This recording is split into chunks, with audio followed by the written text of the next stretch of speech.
Hey, welcome to Change the Odds, the podcast. Marriage and family were never meant to be a game of chance. My name's Kevin Thompson, here with my co-host Leslie Johnston. Leslie, That's how are you? That's right. Good, Kevin. You good? How are you? I'm doing pretty well, I think. I got like a faux beard going on. You kind of do. Yeah, it won't last. Is Jenny into it? So Jenny kind of likes the look. Okay, then I don't know. Then it should I don't stay. like the. It's not going to. It'll be gone. But it's here. Hey, it's forever on the video if you're watching. It's a Forever benefit. here. It's a benefit for those who aren't just listening, who are actually watching. That's hilarious. Hey, Leslie, what are we doing today? Well, Kevin, we're talking about the book Friends, Partners, and Lovers, but we are talking. I'm actually really excited for this one because we are diving into the assessment that actually is not in the book. This is on changetheodds.com, and they can actually take an assessment to see where you fall.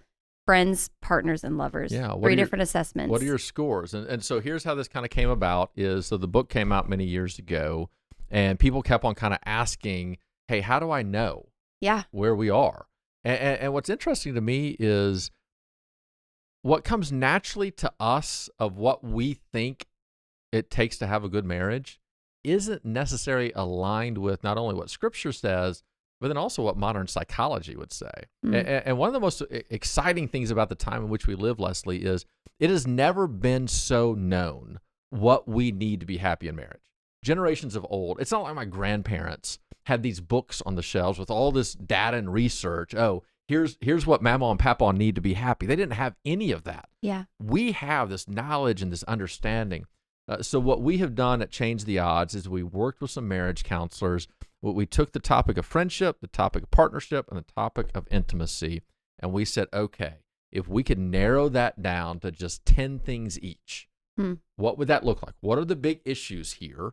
And so then we created this assessment. You go in, it probably takes you 3 minutes to take it, and it will give you a score, a friendship score, a partnership score, an intimacy score, and then you can add that up and say, all right, here's kind of where our relationship is right now. Now, there's pros and cons to it. No relationship can ultimately be determined by a number.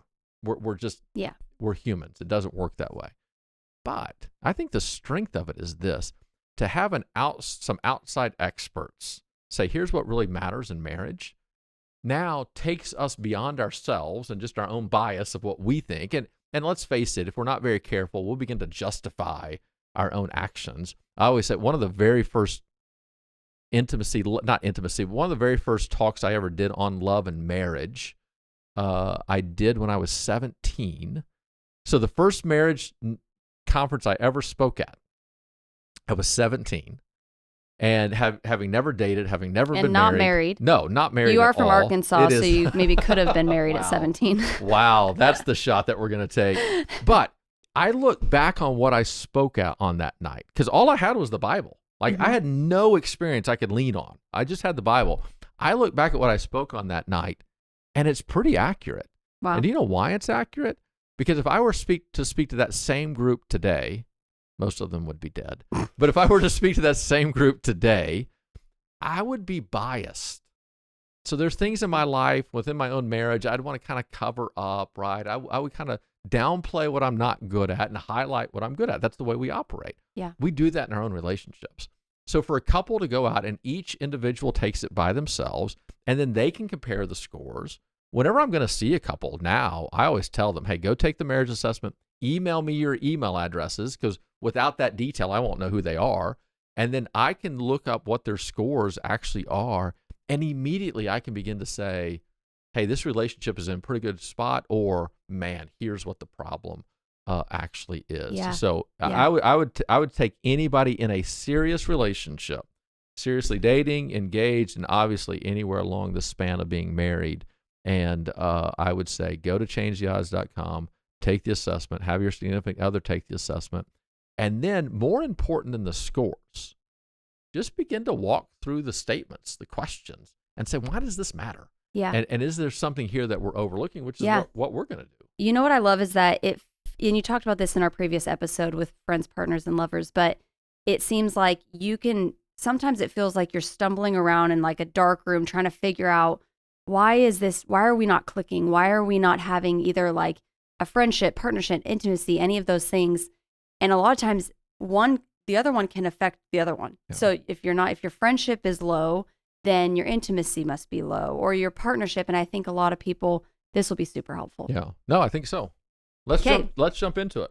Okay. The first one, I regularly have my spouse's full attention and can easily get it when I need it. Yeah. So these are all going to be, they're not going to be questions. They're all going to be statements. And then you rank that statement between 0 and 5, with 5 being absolutely no questions asked, 0 being there's no way that this possibly happens. This is the one in friendship that fascinates me right now. Because think about the question, first of all. I regularly have my spouse's full attention. Regularly. What does regularly mean? Doesn't mean anything. I mean, it just means that there is a pattern of some sort that I know it's going to happen. It doesn't mean 24/7. It doesn't mean anything like that. It's just that there is this pattern that takes place that it does imply that I'm happy with that pattern. I'm okay with that pattern. Yeah. And can easily get it when I need it, which simply means that if my spouse needs me, there is a way they can get my attention, and I then give my full attention to them. What amazes me about this statement is it is not a high bar. Yeah. It's not a high bar at all. I would hope that this statement is true of my boss. I would hope it's true of the people that report to me, that they regularly have my attention. They can get it whenever they need it. This is not a high bar. Yeah. We've had thousands of people take this assessment. 85% would say that's not true. Wow. 85% would say either I don't regularly have my spouse's full attention, keyword here, or you know what? I can't get it when I need it. Sometimes I do, sometimes I don't. Yeah. And you think about, all right, well, we could literally spend the whole time on this one alone. Why is this happening? Well, think about where we are, right? We are in the capital of the most significant state in the country, right? And just a couple hours from here is Silicon Valley, where there are several major companies spending billions of dollars a year for one thing: our attention. That's all they want. If they can get us scrolling on YouTube, if they can get us holding their Apple phone, if they can get us on Facebook, on Instagram, on Threads, it was Twitter, it's not anymore, on X. Journals now is a new one. Oh, I didn't know that. Yeah. And so if they can get us on that, then they can sell to us, and then they can actually sell us. They can actually say, here's how many eyeballs I have, so won't you buy advertising from me? And so these companies are spending billions of dollars to figure out ways to get our attention. And the thing about attention is this: we only have so much. So for every second that YouTube gets my attention, who's losing it? Well, most of the time, it's those who aren't spending billions of dollars to get it, but who should naturally get it. It's my wife, it's my kids, it's my friends, it's my family. And so I would say, if we were to talk about, I would think friends, partners, and lovers is in some ways universally true across all time and cultures. Now, what those words mean in individual times can be different. What friendship looks like can be different. But I would say, what is the most unique threat to marriage in 2023, 2024? What is it? It's the issue of attention. Yeah. As evidenced by the fact that only 15% of people so far can say either almost absolutely yes or no question absolutely yes. Because in my opinion, that statement should be something we can easily go, oh yeah. We have created, notice what this takes. We have created rhythms to where we're going to have each other's attention. So for me and Jenny, it's a walk. I know as long as it's cool enough or warm enough, 5 days a week, we're going to go for a walk, 40 minutes. We're going to have each other's full attention. Phones are going to be in the pocket. Now, if kid texts, we'll answer it. But generally speaking, we're going to have each other's attention. And then beyond that, I know that we have created some mechanisms that if Jenny needs me or if I need her, we drop everything. Yeah. And so I think most couples haven't done that. And I really think, here's what I think in marriage. The issue of attention is an issue of friendship. It's an issue of trust. But so often spouses don't recognize that they're suffering from a lack of attention, but it's expressing itself in ways they never even fathom. Mm. And I call it this. I call it Marital Attention Deficit Disorder, MAD. For a lot of couples, when you are mad, you are not necessarily mad about the issue. You are mad about the fact that you feel unseen or taken advantage of in the issue. And so if couples would go down a little bit deeper into seeing what's actually going on, because let's face it, you can be in a relationship and something not go right and you laugh it off. And that same thing can happen the next time and it just ticks you off. What's the difference? The difference is how cared for and seen and understood do you feel? Mm-hmm. If you feel seen, known, valued, understood, Jenny makes a mistake, it's hilarious. Let's move on.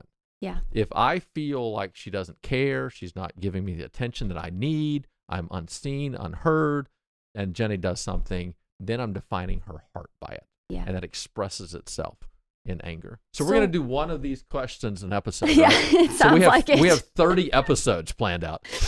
This is actually my favorite way to take a test like this, because I always look at a question, I'm like, what do they really mean? And now I know. Oh, yeah. Now we're getting behind. So why, 85% people, they feel like they don't get their spouse's attention. Mm-hmm. Why are people not giving their attention to their spouse? Yeah. What do you, is it truly just busyness or phones, or is it a deeper thing? Yeah, I think it's a whole series of issues.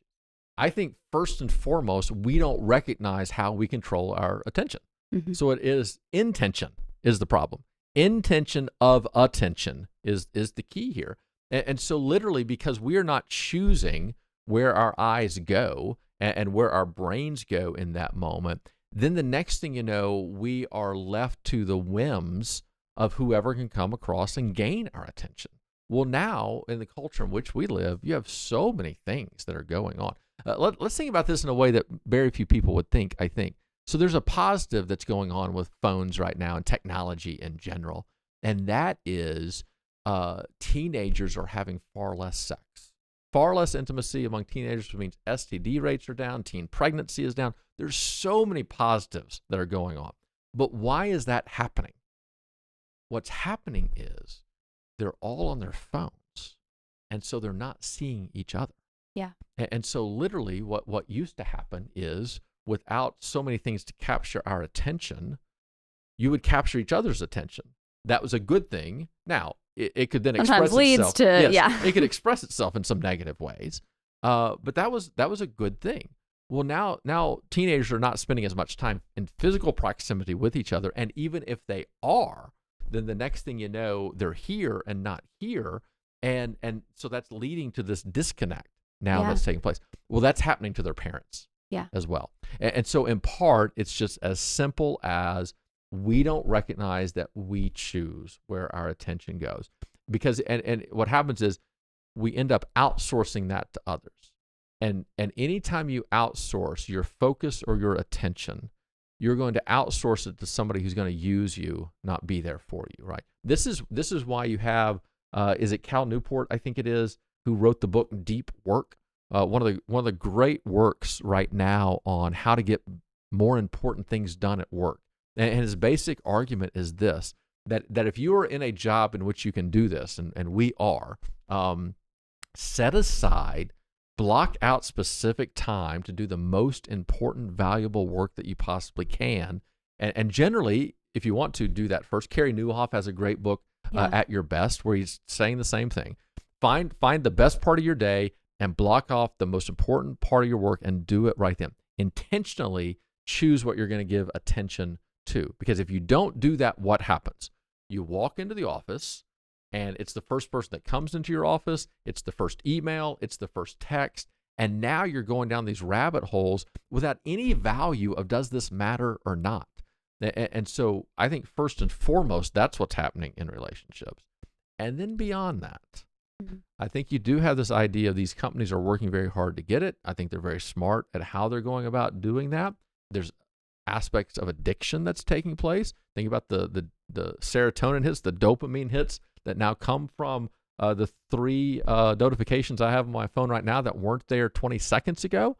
And that's doing something in my brain. I think we unknowingly become addicted to that type of thing. And then I think there's a third thing that's going on. So you have a lack of our own awareness. You have the brilliance of these companies that are doing it. And the third thing that's going on is it's a coping mechanism. It's avoidance. Yeah. That's all it is. We are afraid of silence. We are afraid of that inner voice. Many years ago, I started noticing, so I'm a communicator, right? And I wasn't getting stage fright about going up on stage. I was getting stage fright about sitting on the front row before I got up on stage. And so literally I'd be sitting there with my family. I would get extremely nauseous. And all I would think to myself is, if they don't hurry up and let me up there, I'm out of here. And as soon as I would step on stage, I'd be totally fine. Wow. And so I went to a counselor and we were talking about what's going on here. I'm not nervous about speaking. What's going on? And he said, Kevin, you are operating at a pace right now where that is the only time in your entire week in which you're not thinking about somebody else or doing something else. And you actually have time to hear what's going on inside of you, and you don't like it. And so if you will deal with that, then you will be able to sit on the front row and they can go as long as they want to go, and you're going to be fine. If you don't deal with that, it's about to express itself in the fact that you're going to be on the front row and you're going to bolt. Yeah. And how crazy is that? Totally. Like, where did Kevin go? Yeah. And so I think we often... It's like all the distraction is gone. Yes. And you actually have to sit with yourself. You actually have to deal with it. And I think a question I get all the time that relates to this is a question of, hey, my spouse is always on Facebook, or my spouse is always playing video games, or my spouse is always doing this. And the thought is, do they just love it so much? No, they unknowingly are afraid of something. And it's a whole lot easier for me to be scrolling on Facebook as Jenny is talking and to distract myself from her conversation and to kind of let her know I don't want to get that deep, versus to put it down, to look her in the eye and to say, okay, what is this going to be about? And to open up and to be vulnerable and to expose now what we so often hide. I think so many people are burying their sorrows, their griefs, their insecurities, their desires, and instead of dealing with them, we find avoidance mechanisms that make us feel more comfortable, and that's what technology is. That's crazy. That actually gives you a lot more sympathy too for your significant other. If, you look at him, you're like, if you're always on your phone, it's like, oh, you're just not interested in me, or you're just not interested in this conversation.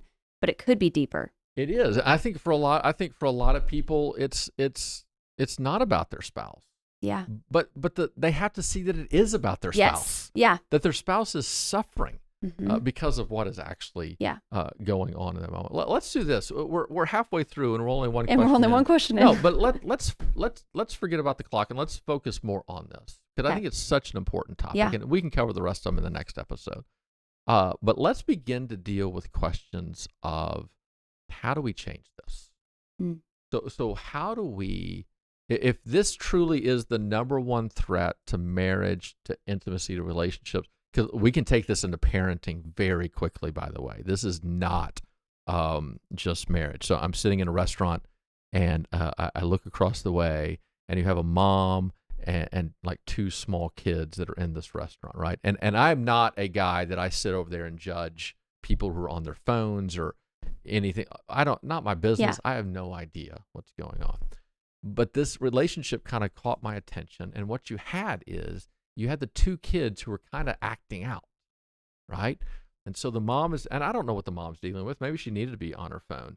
And they're acting out, and she's growing in frustration. And so she's putting her phone down and then kind of yelling at them and reprimanding them, kind of calming them, picking her phone back up. And unknowingly, again, no judgment from me, unknowingly what she's doing in that moment is she's giving them the very thing they desire, her attention. But she's training them that the only way you can get it is through bad behavior. And then the only attention you're going to get is going to be negative attention. And ironically, whenever it comes to kids, kids would rather have their parents' negative attention than no attention at all. Wow. Because negative attention at least kind of implies like you see me, at least you care somewhat. Mm-hmm. Now it screws up your brain, but we can't take an absence of attention, not from people who are that important to us. Yeah. And so what happens is, because that absence of attention is so damaging to us, we have to write a story of some sort to explain it. Mm. And so the story tends to become either you're a selfish jerk, or I'm not lovable, I'm not beautiful, I'm not desirable, I'm not interesting, I'm nothing.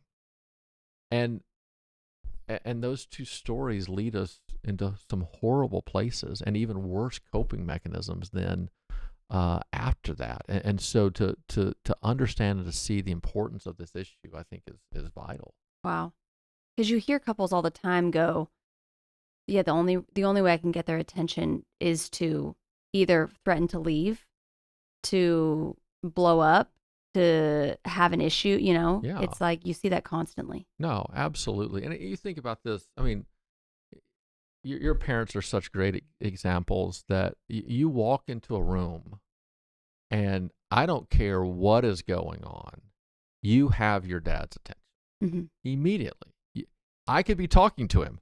I no longer have your dad's attention. You have it immediately. Yeah. And think about the foundation that creates. I mean, one thing, so I'm going to switch from parenting to marriage just this quickly. Guys, marry a girl that had the love of her father. Women, right? Marry a guy that had the love of his parents. It just creates a security. Now, if I'm not trying to heap guilt out there, and I'm not saying, if on the third date you find out she didn't know her dad dumped her, I'm not saying that at all. Yeah, no. But as I look at my kids, I just think, man, that is a gift I can give to them, that they never have to doubt. Let's see, we talked last episode that I've done a couple hundred weddings, if not more. I've also done a couple hundred funerals. And it is not uncommon at all for a family to be on the front row, and I'm talking, and the casket is there, and dad is in the casket. And a lot of times I've maybe have gotten close to dad late in life because he got sick and all those kind of things, and adult children. And so sometimes I know things about the dad that the sons don't know. Wow. And it is not uncommon at all for me, because anytime I hear good, I want to vocalize it, because I don't know if they knew this or not. And sometimes I'll say, man, your dad loved you. And they'll be like, oh, man, we know, right? If I told you, man, your dad loves you, I know, let's move on, right? Yeah. But I can't tell you how many times I have said something like, man, I was in conversation with your dad, and he just beamed with pride. He had such love for you. I can't tell you how many times I've had sons come up to me afterwards and go, is that real? Mm. Is that true? Because they didn't know. Yeah. And so to be able to give this to your children, to be able to give this to your spouse, that I see you, I love you. Let's face it, it could be in today's culture that there is nothing that communicates love more than attention. Nothing. Because there are so many demands, so many places that we can take it. And to be able to zero back in and to say, he sees me, he loves me, he's for me. For me to say, I use this phrase all the time, Jenny loves me and she's for me. Yeah. I have no doubt about it. And everything that she does is interpreted by me through that lens. That's a gift that's hard to beat. Yeah. How do you, what would be your advice to couples who are like, hey, I need to have that conversation with my spouse. I don't want it to become a massive argument. How do you even approach that conversation of, I need your attention? Yeah. But you've maybe been doing it in a way that has not produced good attention. Yeah. I think a way to do it is to in the right moment to have a conversation and to say, here's the story for most couples. Hey, do you remember when we first started dating? I couldn't stop thinking about you. Like with Jenny, I mean, I would memorize her schedule in college and just happen to be standing along the route along the way, right? I think modern day You're they a call that professional stalking. stalker. But back then it was just, being in love. And so you would go out of your way to find times for attention. I think to draw that to your spouse's attention and to say, look, hey, life's busy, these kids are busy, career's busy, all that is true. I would love to find ways to connect with you more. And as I look at my own life, I realize there are times in which I could be connecting with you that I'm not. I'm on my phone, I'm doing other things.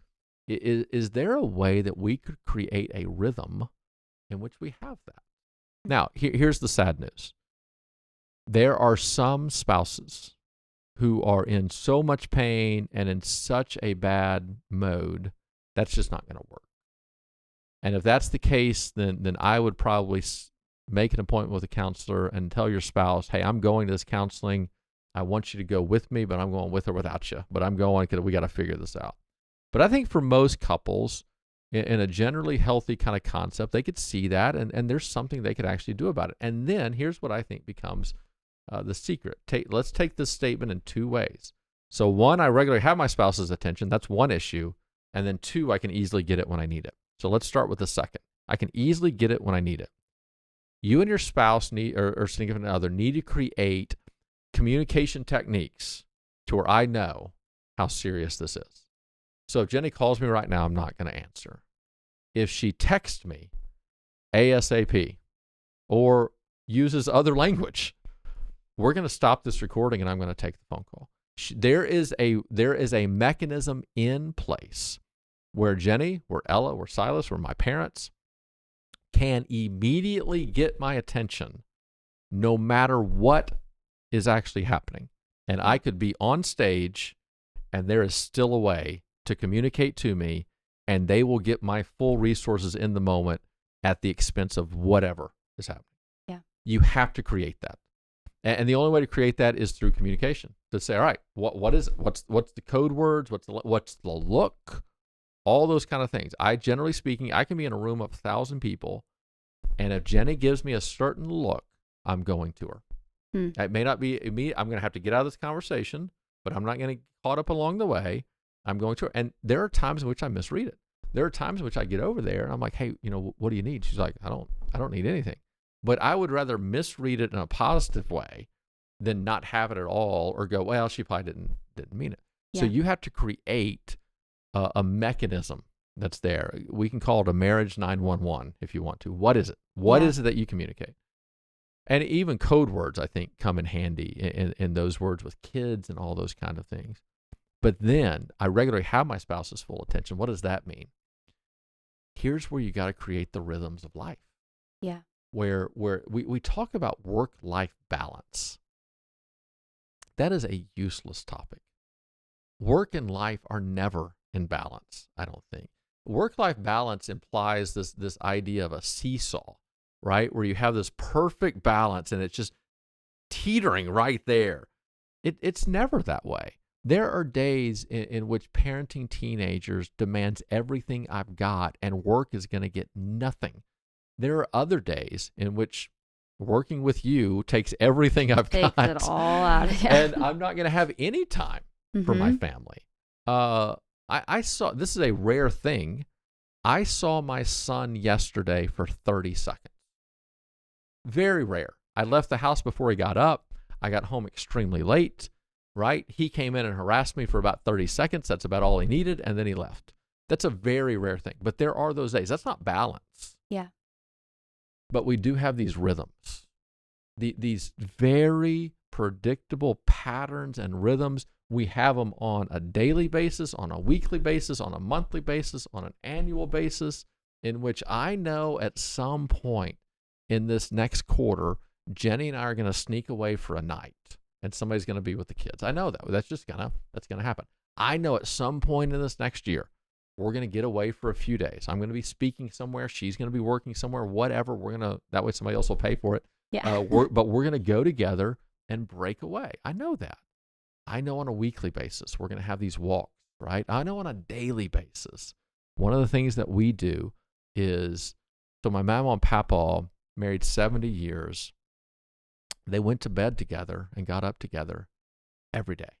Like, it was always the funniest thing to me is, so I'd be spending the night, right? And Mama would be tired. And so Mama would say, well, Papa, are you about ready to go to bed?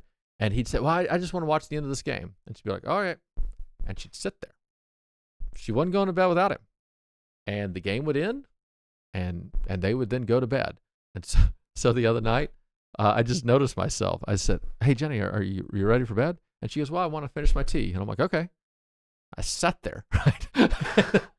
Because we have this pattern in which, and obviously any day can be different, and no couple has to mimic this. Yeah. The issue isn't what we do, it's that we do something. Yes.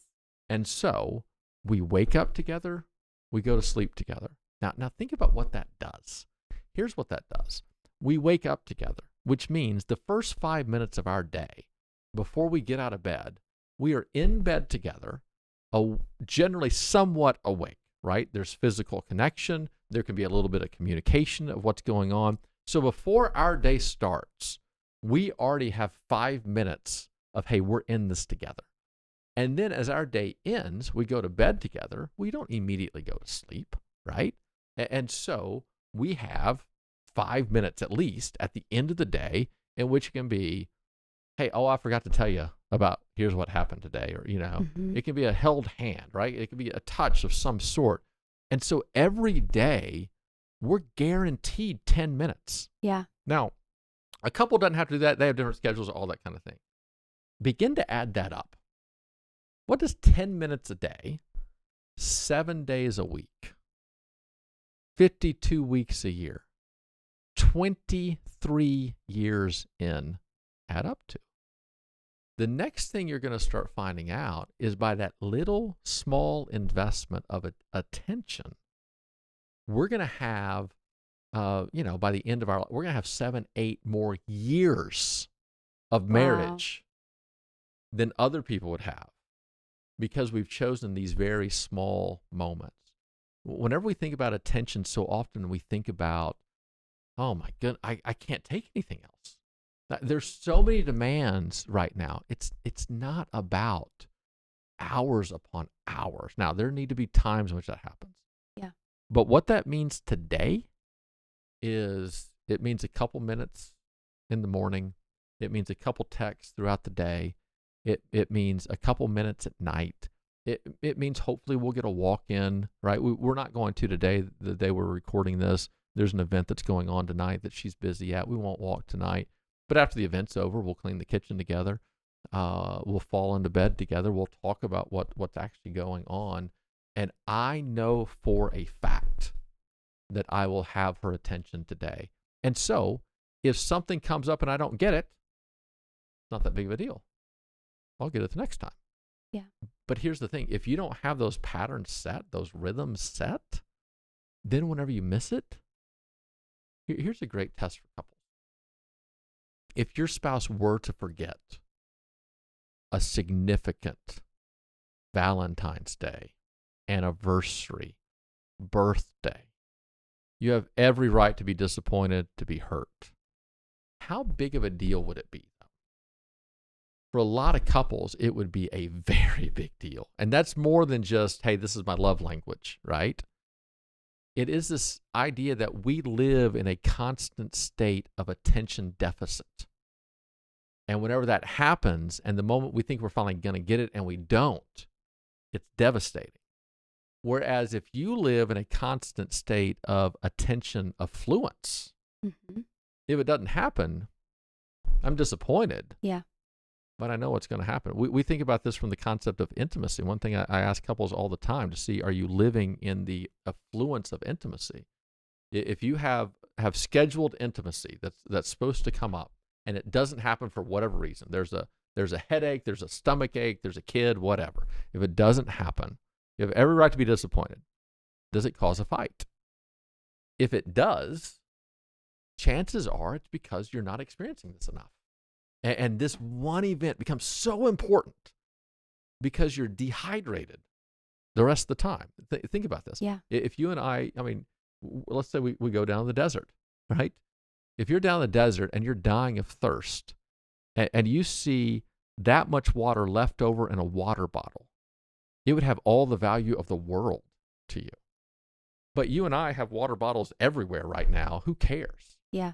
Because we live in this constant state of hydration, a little bit of water doesn't matter. We need to live in a general state of attention affluence. And the test of that is, what happens when we don't get that attention? Are we generally okay, or does it cause, an outrage of some sort? Yeah. Yeah.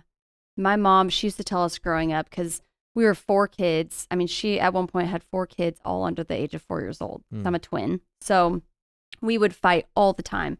And she told us, she's like, your relationships all together are like a bank. She's like, the more you put in positive stuff, then you can take out, because we all used to be very sarcastic with each other. And she said, if you're depositing enough positive, there are going to be times where either you make a sarcastic comment or you have to pull something out. If you have nothing to pull from, now you're in deficit, just like what you're saying. No, that's really I good. think it's so important. So you're not to get into too much detail because it's your relationship, but you're in a long distance relationship now. Yes. Right? Yeah. This is a big issue with that. It is. And you know what's interesting that really stuck out to me was when we talked about not just giving your time, but giving your best time. Mm-hmm. I'm realizing, so we've been dating for 2.5 years. And the first year and a half, almost 2 years, was not long distance. So we were together and we worked together. All of our best time was spent together. And when we went long distance for job stuff, that is when I'm realizing I actually look at this and I'm the one that's actually not the best at giving my full attention. Mostly because I have a little bit of like a squirrel personality. I'm like, what's going on over here? But it's interesting because I look at this and I go, okay, it's funny how our relationship can be, when someone would ask us, oh, is this your most important part or most important thing? Of course you'd be like, yes, my relationship is the most important thing to me. But how funny that we go through the whole day and I go, okay, I wake up, I'll send a text or maybe a quick phone call, but then I'll go through the entire day of work, other friendships. I'll have dinner plans. I'll have all these different things, a small group. And then at the very end of the day, I'm like, oh yeah, I got to call him. And I'm realizing over the course of however many months it's been, I'm like, you do start to dip into this. Oh, if I'm not actually giving my best time, it ends up just being, you look at your relationship and you're like, oh, I can sense when we're feeling off. Yeah. And I look at that and I'm like, oh, I got to start giving my best time. Not that, I mean, that doesn't work for everything with when kids come into the picture eventually and all that, but giving your best time, that really did stick out to me. Yeah. No, Jenny and I, we had a distance in our relationship at one point. And to me, it was the most meaningful time of the development of our relationship because one, it made it see, is this real or not, right? If I can just forget about you, then it's not that important. But then beyond that, it caused us to have to be intentional. And so this is back before cell phones, before that kind of thing. And so, I remember I used to have to call the dorm room that she was living in Montana. And I was in Arizona, and this old lady would answer the phone, and I'd have to ask for Jenny, which was hilarious. But we would also write letters. We would also, I started sending her marriage books because I was on board, she wasn't, and so I would read it and then send it to her, and then she would read it, and so we would create this very intentional kind of touch points. I think about couples that run that you have the late shift, you have overnight work, and so you're not in the same vicinity all the time. One of the encouragements I give to them is, hey, on the nightstand, have a book that you're both reading and leave notes for each other. Post-it notes says, hey, this stuck out to me, or it gives you something to talk about in some way. The issue is that idea of rhythm, to create that. Forget about work-life balance. The idea of what are the rhythms that we can actually create to then know that, hey, I'm going to have her attention and she's going to have my attention. One thing I tell couples all the time, we'll close with this, is set an alarm on your phone to go off at a specific time every day. And in that moment, like for you, what you could do is, I'm just going to text him every day at this time. He doesn't have to talk to me. This is my reminder. I'm going to show you that I'm thinking about you, that I love you, that I'm considering what's going on. I tell couples do that all the time. Just think about your spouse. What are they experiencing in this day? Pray for them. And then if you want to send them a note, great. If you don't, so be it. But to create that pattern, I think is a powerful way. Yeah. Well, Leslie, we That's did a good. great job on these 10 statements Yeah. on the friendship assessment. But seriously, go to changetheodds.com, take this assessment. So by the next podcast, when we go over the other 9 of these, and we'll do 9 instead of 1, we'll figure out what's going on. Thanks That's for right. joining me. It was Yeah. fun. Thanks. We'll see y'all next time.